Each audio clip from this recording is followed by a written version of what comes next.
Netflix पे recently एक ऐसी मिनी वेब सीरीज रिलीज हुई है ना, जिसमें ना तो कोई वायलेंस सीन है, ना कोई न्यूडिटी है, ना ही कोई एक्सट्रीम सीन्स है, लेकिन फिर भी ये सीरीज इतनी ज्यादा डिस्टर्बिंग है ना, जिसे आप एक बार देखना स्टार्ट करोगे तो पूरी करके ही उठोगे। मैं बात कर रही हूँ नेटफ्लिक्स पे रिलीज हुई एडोलेसेंट सीरीज की, जिसके सिर्फ 4 ही एपिसोड्स हैं और जिसकी खासियत ये है कि इस सीरीज का हर एक एपिसोड एक सिंगल टेक शॉट में शूट किया गया है। मतलब आपने वो मूवीज तो देखी होंगी ना, जहाँ पर वन टेक सीन्स होते हैं, जिसमें कोई भी जंप कट या स्मार्ट कट नहीं होते, तो इसके भी चारों एपिसोड एक कंटिन्यूअस शॉट में चलते हैं। और यही चीज इस सीरीज को यूनिक बनाती है, क्योंकि ऐसा नहीं लगता कि आप कोई मूवी या वेब सीरीज देख रहे हो, ऐसा लगता है कि आप किसी की रियल लाइफ अपनी आंखों से विटनेस कर रहे हो। और वो इमर्सिवनेस इतनी ज्यादा हो जाती है कि आपको ऐसा फील होगा कि आप उन कैरेक्टर्स के साथ उसी सीन में वहीं पर खड़े हो। स्टार्टिंग के पहले 5 मिनट में तो ये सीरीज ऐसी फील देती है कि ये कोई मर्डर थ्रिलर सीरीज होने वाली है, लेकिन ये कब एक साइकोलॉजिकल थ्रिलर बन जाती है ना, वो आपको भी पता नहीं चलता। इवन आगे ऐसी ऐसी चीजें देखने के लिए मिलती हैं जो आपने एक्सपेक्ट भी नहीं की होती,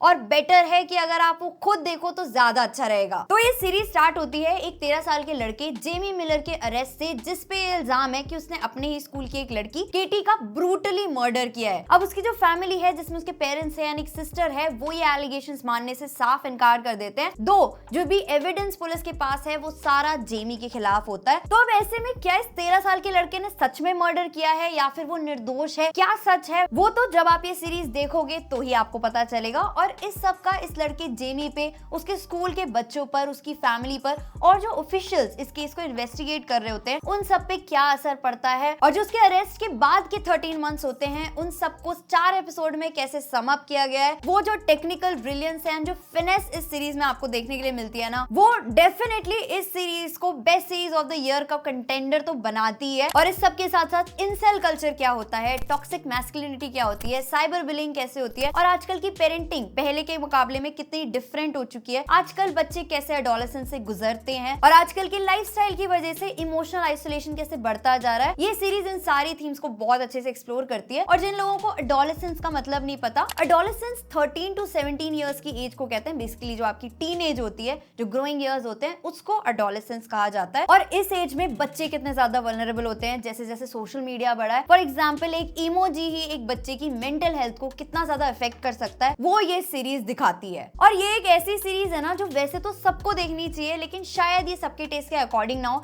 इसका हर एक एपिसोड अराउंड 1 आवर का है, और सिंस इसमें आपको कोई भी वायलेंट सीन नहीं देखने के लिए मिलता, थ्रू आउट 1 एपिसोड आपको कोई भी कट्स नहीं देखने के लिए मिलते, आपको ऐसे सीन्स देखने के लिए मिलते हैं जहाँ पे कैरेक्टर्स हैं और वो आपस में बात कर रहे हैं। मतलब लिटरली जब जेमी को अरेस्ट किया जाता है और उसकी जो फॉर्मेलिटीज होती है ना, जैसे फिंगरप्रिंट्स लेना, तो ऐसा नहीं है कि हाँ एक हाथ के फिंगरप्रिंट्स दिखा दिए तो उसके बाद डायरेक्ट नेक्स्ट सीन कुछ दिखा दिया, नहीं, पहले उसके एक हाथ के फिंगरप्रिंट्स होंगे, फिर दूसरे हाथ के फिंगरप्रिंट्स होंगे। तो उस वजह से कुछ लोगों को ये सीरीज थोड़ी सी लेंदी और थोड़ी सी बोरिंग भी फील हो सकती है, क्योंकि ये सीरीज आपको अपने साथ ऐसा कमिट कराती है ना कि ना तो इसके कैरेक्टर्स ही अपनी पेनफुल रियलिटी से एस्केप कर पाते हैं, और ना ये सीरीज चाहती है कि आप ही इससे एस्केप कर पाओ। और हैट्स ऑफ है इसके डायरेक्टर को, एक्टर्स को, टेक्निकल टीम को, जिनकी ब्रिलियंस की वजह से ना इतनी फाइन सीरीज लगती है ये। इसमें जो छोटा सा बच्चा है ओवन कूपर, जिसकी एक्टिंग आपको एकदम ही फिनोमिनल लगेगी, क्योंकि 3rd एपिसोड ट्रूली मेरे लिए स्टैंड आउट किया, वो भी सिर्फ उसकी परफॉर्मेंस की वजह से। और जो उसके फादर का रोल प्ले कर रहे हैं स्टीफन ग्राहम, वो भी एकदम ही आउटस्टैंडिंग लगते हैं as the lost, shocked and grieving father. और वैसे ये सीरीज ओरिजिनली इंग्लिश में है, लेकिन हिंदी के अलावा और भी लैंग्वेजेस में अवेलेबल है। मैंने for the authentic experience English में देखी, लेकिन इसकी हिंदी डबिंग भी काफी अच्छी है। तो पहले एपिसोड में आपको जेमी का अरेस्ट देखने के लिए मिलता है, पेरेंट्स का डिसबिलीफ देखने के लिए मिलता है, और कैसे उसको प्रिजन तक लेके आया जाता है। और इनफैक्ट पहले एपिसोड में आपको आंसर भी मिल जाता है कि जेमी ने वो क्राइम किया है या नहीं। घबराओ मत, मैं आपको कोई भी स्पॉइलर नहीं देने वाली हूँ, आपको थोड़ा सा इस सीरीज की स्टोरी के बारे में बताऊंगी, सो दैट आपका इसको लेके एक इंटरेस्ट एटलीस्ट जग सके। देन सेकंड एपिसोड में जो 2 पुलिस ऑफिसर्स इस केस को इन्वेस्टिगेट कर रहे होते हैं, वो जेमी के स्कूल जाते हैं इन्फॉर्मेशन निकालने की, हाँ कुछ केस से रिलेटेड कुछ और इन्फॉर्मेशन उन्हें मिल सके। बट इंस्टेड वो ये चीज डिस्कवर करते हैं कि यूके में जो पब्लिक एजुकेशन सिस्टम है वो कितना ज्यादा डिसऑर्गेनाइज्ड है, और उसके क्या क्या इम्प्लीकेशंस स्टूडेंट्स फेस करते हैं। देन 3rd एपिसोड जो स्पेसिफिकली मुझे बहुत ज्यादा पावरफुल लगा, उसमें एक साइकियाट्रिस्ट जेमी के साथ सेशन रखती है, जिसमें जेमी की स्टेट ऑफ माइंड हमें देखने के लिए मिलती है, और उसके बारे में मैं आपको ज्यादा नहीं बताऊंगी। उस एपिसोड को तो डेफिनेटली ध्यान से देखना। और लास्ट एपिसोड में जब आप एक्सपेक्ट करते हो कि आपको जेमी का ट्रायल देखने के लिए मिलेगा, तो इंस्टेड आपको एक फैमिली ड्रामा देखने के लिए मिलता है,